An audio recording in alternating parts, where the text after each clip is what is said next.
Hello, I want to talk about personality. Personality is a way of thinking, feeling, and behaving. Personality embraces moods, attitude, and opinion, and is most clearly expressed in interaction with other people. It includes behavioral characteristics, both inherent and acquired, that distinguish one person from another and that can be observed in people's relation to the environment and to the social group. Personality determinant. Hereditary factors play a very important role as the major determinant and factor of personality. Hereditary factors are the ones that are determined at the time of conception. These factors not only affects the physical feature of person, but the intelligence level, attentiveness, gender, temperament, various inherent disease, and energy level all got affected by them. Next, environment factors also play a vital role in determining one's personality. The things are revolve and involve around us on a regular basis determine our personality. The society that we live in, the culture environment that we face daily, the community we get interact to, all are included in this factor. Relationship, coordination, cooperation, interacting, environment in the family, organization, workplace, community, society, and all contribute in way of another as personality determinant. The situational factors can be commonly observed when a person behaves constantly and exhibits different traits and characteristics. For example, a person's behavior will be totally different when he's in his office, in front of his boss, when compared to his hangout with all friends. In this way, situational factors impact a personality in a significant way. They often bring out the trait of a person they are not commonly seen. MBTI, Myers-Briggs Type Indicator, is a personality test that taps 4 characteristics and classifies people into one of 60 personality types. Each Myers-Briggs personality type has 4 letters in it. Each of those letters have 2 options. The first letter, I or E, that stands for introvert or extrovert. The next letter is S or N, which stands for sensing or intuition. Sensing and intuition are the way that we make observation of the world around us. Sensing is pretty easy. How do we observe the world without our 5 senses? What are the facts? What are the numbers? Intuition is about what are the patterns at work here? What is the higher level of concept? The third letter in the type is F or T, which stands for feeling or thinking, which are the way that we make decisions. Feeling is not so much emotion but value. What value do I give something? Is it good or bad? Do I like it or not? Making decisions based on feeling is like I'm going to do this because I like it or other people like it. Thinking, on the other hand, is logical, rational. Does it make sense? Does it work? Is it true? Making a decision with thinking is I'm going to do this because it just makes sense, it just works. We all do both every day, and the personality type is not meant to put we in a box, but it just means to say a majority of the time, what do we prefer? The 4 letter is J or P. J versus P is judging versus perceiving. Perceiving meaning observation, judging meaning decision. When you have a P type, generally when they are making decision, they are looking at themselves first and foremost. What do I think is the right decision here? I'm going to go with that. P type also, when they are making observation, want to gather as many as possible. They do not want to limit it, and they do not really want to organize it either. The J type, on the other hand, when they are making decision, they want to look around and get good cross-section or what everyone else think are the right decision to make here. And then they will make it based off that. When making observation, the J type do not want to take a crap ton of observation like a P type. They want to limit it and just chew on future choice observation for a while. Organize them over and over. And this is why J type generally to the outside world can look a bit more organized, and the P type can look like crazy, disorganized, their life is a mess, but they are having fun. As a manager, we have to look on the personality of each employee. Let's look at the first employee, which is Miss Azrin Batrisyia binti Muhammad Jafri. Based on MBTI result, Miss Azrin is outgoing, sociable, and assertive person. She can work well in any types of groups and have a good performance when communicate with other people in all conditions outside or inside the company.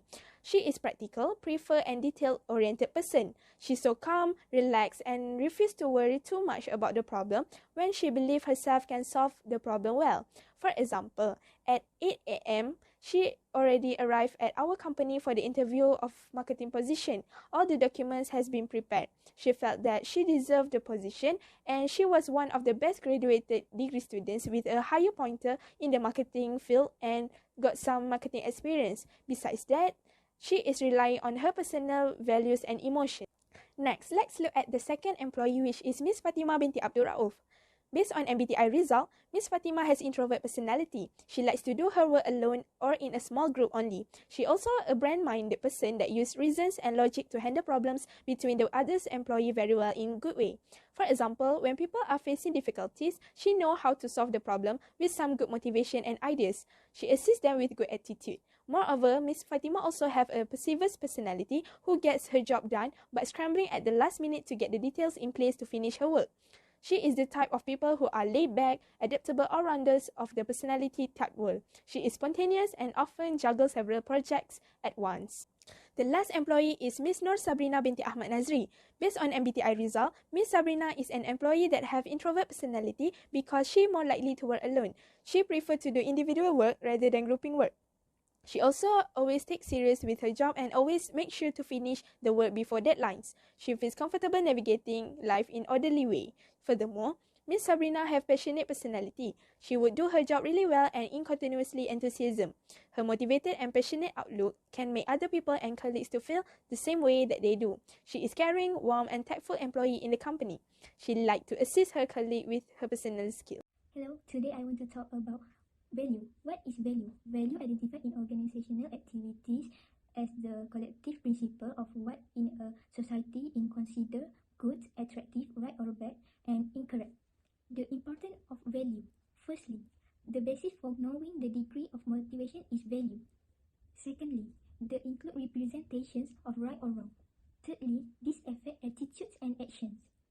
Next, value helps you know that what should be or what should not be. Last but not least, it influences our perceptions. There are two types of value, which is terminal value and instrumental values. Example for terminal values such as a freedom, a comfortable life, family security, happiness and pleasure. Example for instrumental value such as courageous, ambitious, independent, helpful and loving. These are the values that each of the employee have. Let's look at the first employee, which is Miss Azrin Batrisyia. The value that she have are willing to learn and able to accept others' opinion. Every time Miss Azrin got tasks from the manager, she will accept the task even though the task is not her duty. She is someone who can accept someone else's opinion easily, and she is someone who is willing to learn new things from everyone else. The second employee, which is Miss Fatimah.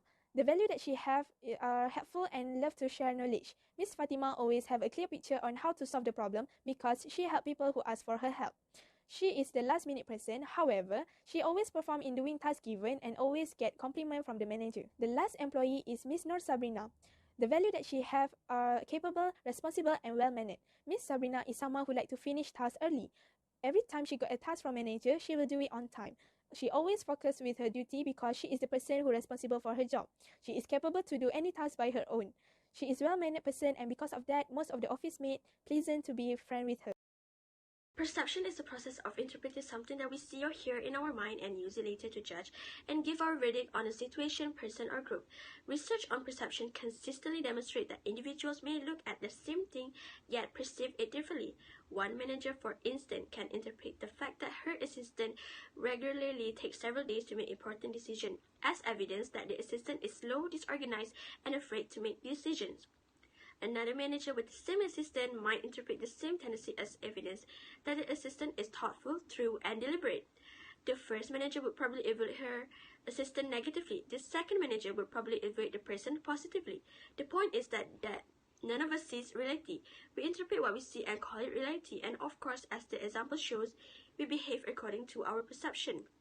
But perception is very important in understanding human behavior because every person perceives the world and approaches life problems differently. Factors that influence perceptions. How do we explain the fact that people can perceive the same thing differently? A number of factors act to shape and sometimes distort perception. These factors can reside in the perceived in the object or target being perceived or in the context of the situations in which perception occurs. The first one, factors in the perceiver. When an individual looks at the target and attempts to interpret what he or she sees, the individual personal characteristics will heavily influence the interpretations. These personal characteristics include attitudes, personality, motive, interests, experiences, and expectations. The second one, factor in the target. The characteristic of the target being observed can also affect what's perceived. Loud people are more likely than quiet people to be noticed in a group. So too are extremely attractive or unattractive individuals, because targets aren't looked at in isolation. The relation of a target to its backgrounds also influences perceptions, as does our tendency to group close things and similar things together. These characteristics are novelty, motion, sounds, sizes, and backgrounds. The factors in the situation is the last one. The context in which we see objects or events is also important. The time at which an object is seen can influence attention, as can location, light, heat, color, and any number of other situational factors. Hence, the characteristics are the time, work setting, and the social setting. Commonly used shortcuts in judging others, there are 5, which are: the first one, selective perceptions. People selectively interpret what they see on the basis of their interest, background, experience, and attitudes. The second one, halo effect, drawing a general impression about an individual on the basis of a single characteristic.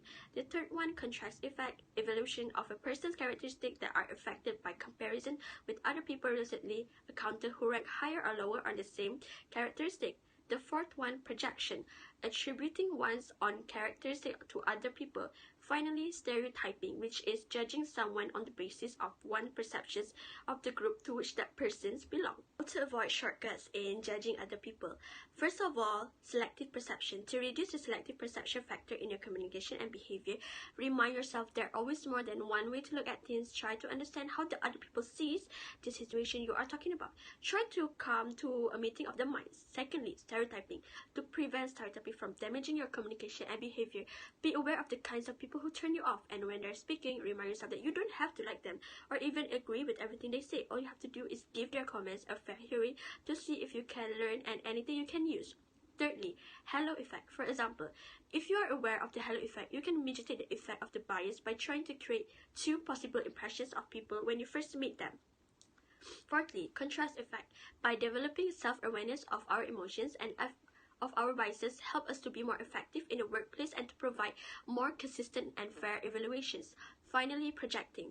Consider taking time to learn how to communicate better, especially how to communicate under stress. Part of communicating also involves learning to listen more.